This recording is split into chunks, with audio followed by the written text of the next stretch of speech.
God's people had been living in Babylon for decades. King Nebuchadnezzar had completely destroyed Jerusalem.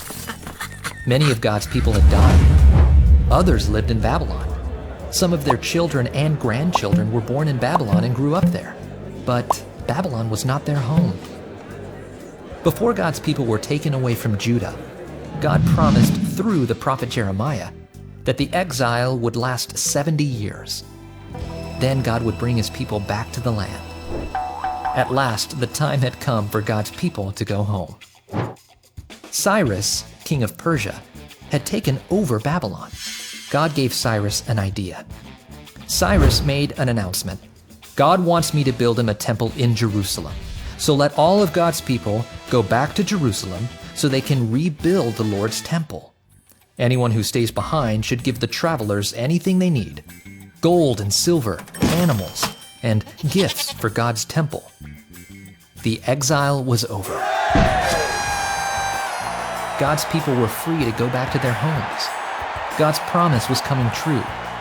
So the people got ready to go to Judah. All their neighbors helped them by giving them gifts: gold and silver, animals, and other expensive things. King Cyrus even brought out the dishes that King Nebuchadnezzar had taken from the temple in Jerusalem before he destroyed it.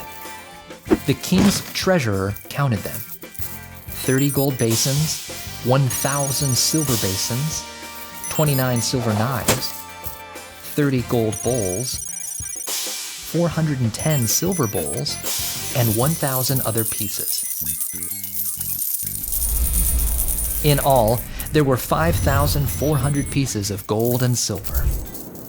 The leader of God's people, a man named Sheshbazzar, brought all these things along when the captives returned from Babylon to Jerusalem.